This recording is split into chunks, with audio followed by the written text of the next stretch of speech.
Oi, oi, gente querida das redes sociais. No mês de janeiro, nós começamos a fazer a leitura da Bíblia. E aí a gente começou pelo Novo Testamento. A gente já leu os 4 primeiros livros da Bíblia, os 4 evangelhos, que foi Mateus, Marcos, Lucas e João.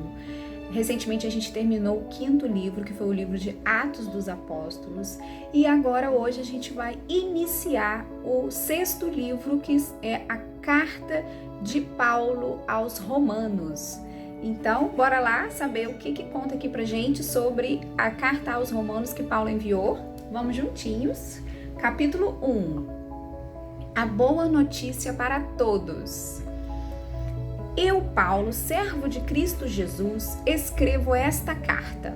Deus me chamou e me separou para ser seu apóstolo, a fim de que eu anuncie a boa notícia do Evangelho de Deus. Há muito tempo, essa boa notícia foi prometida por Deus por meio dos seus profetas e escrita nas Escrituras Sagradas.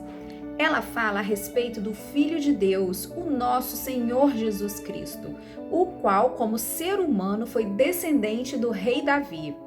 E quanto à sua santidade divina, a sua ressurreição provou com grande poder que ele é o Filho de Deus.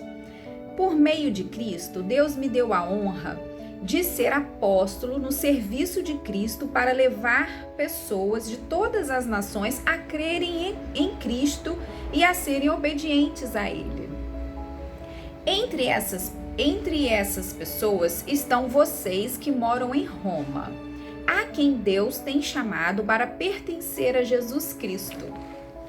Por isso, eu escrevo a todos vocês que estão em Roma, todos vocês a quem Deus ama e a quem tem chamado para serem o seu próprio povo. Que a graça e a paz de Deus, o nosso Pai e do Senhor Jesus Cristo estejam com vocês. Oração de agradecimento.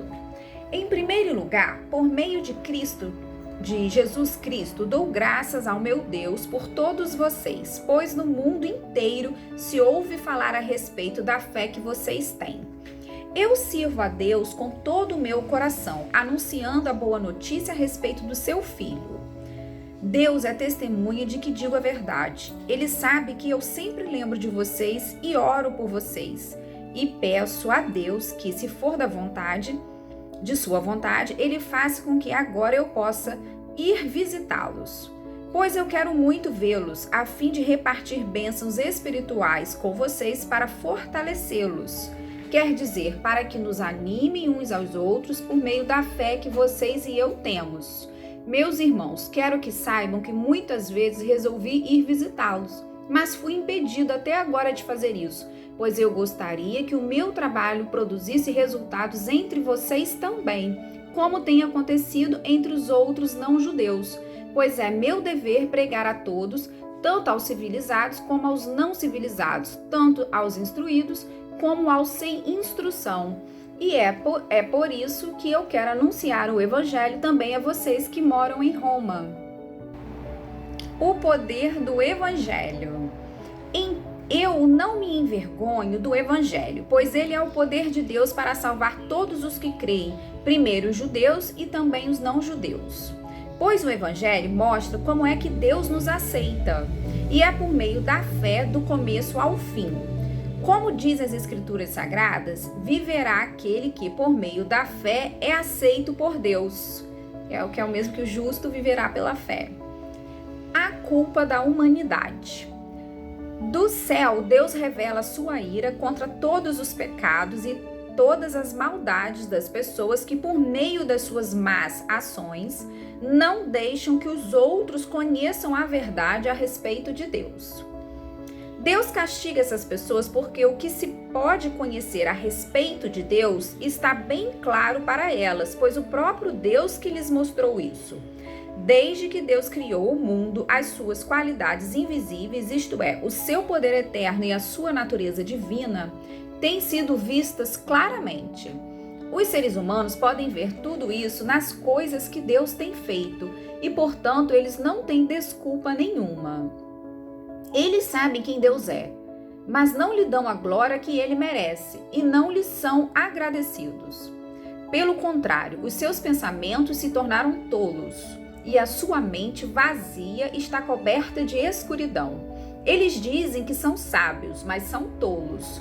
Em vez de adorarem a Deus, ao Deus imortal, adoram ídolos que se parecem com seres humanos, ou com pássaros, ou com animais de 4 patas, ou com animais que se arrastam pelo chão. Por isso, Deus entregou os seres humanos aos desejos do coração deles para fazerem coisas sujas e para terem relações vergonhosas uns com os outros.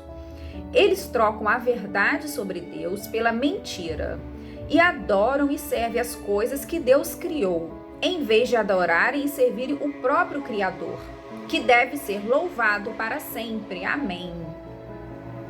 Por causa das coisas que essas pessoas fazem, Deus as entregou às paixões vergonhosas, pois até as mulheres trocam as relações naturais pelas